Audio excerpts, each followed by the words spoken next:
सुना था तुम परम ज्ञानी हो बुद्ध। जान के आश्चर्य हुआ कि कांटा तुम्हें भी चुभता है। अब तो गली गली ये बात ना उठेगी कि तुम तो कोई पहुंचे हुए महात्मा हो। ये कांटे हमने बिछाए हैं। इस गांव में तुम्हारा स्वागत नहीं। हर दिन अनाज भिक्षा में मांग कर ले जाते हैं। चलो चलो दूसरे गांव का रास्ता लो। मेरा आप लोगों से अनुरोध है कि मुझे अपने गांव में भिक्षाटन करने दें।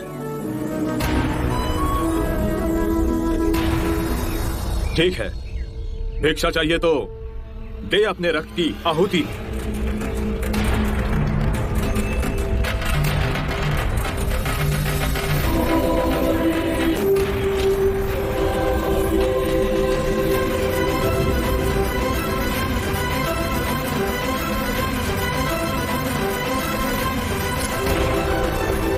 सुमित, रास्ता बुहारा तो इस गांव से तेरा दाना पानी उठ जाएगा।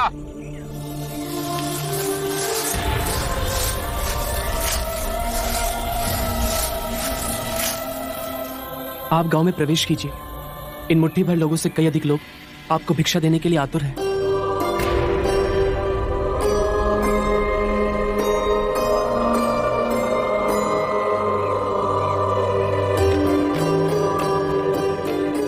आप मुझे ना छुए। हाँ?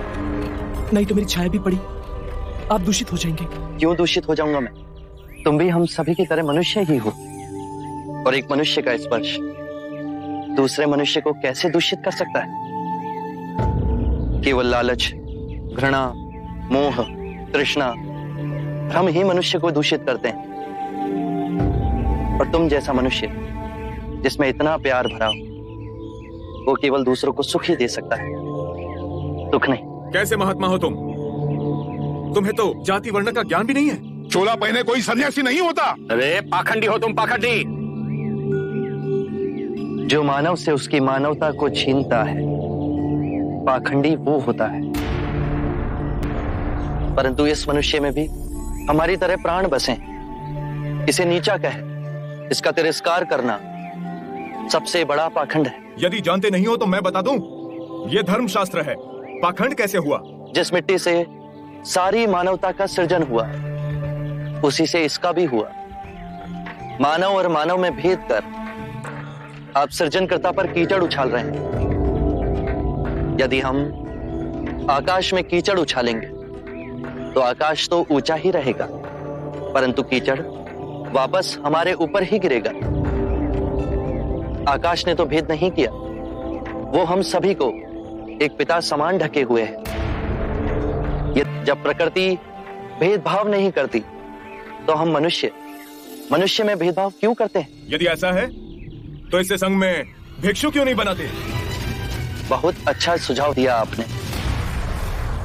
सुनीत, क्या तुम भिक्षु बनना चाहोगे? मैं अछूत, आप जैसे महात्मा का भिक्षु मैं इस योग्य नहीं हूं। जो मनुष्य दूसरे मनुष्य की पीड़ा को देख व्यथित हो जाए, उससे उत्तम कोई दूसरा नहीं। मैं बुद्ध स्वागत करता हूं सुनीत का हमारे भिक्षुक संघ में।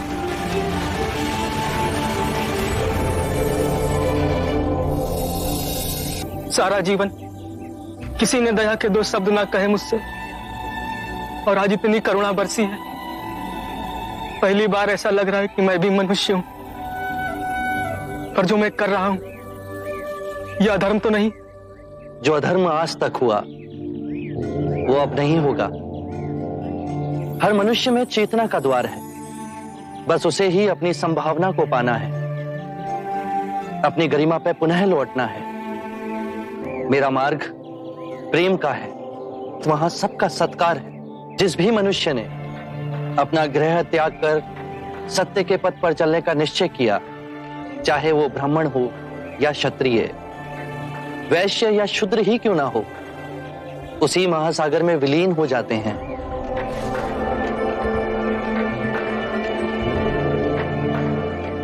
हर मनुष्य के अश्रुओं में नमक होता है, उसके लहू का रंग लाल होता है। ये भेद मनुष्य ने मनुष्य को उत्प्रेरित करने के लिए बनाए।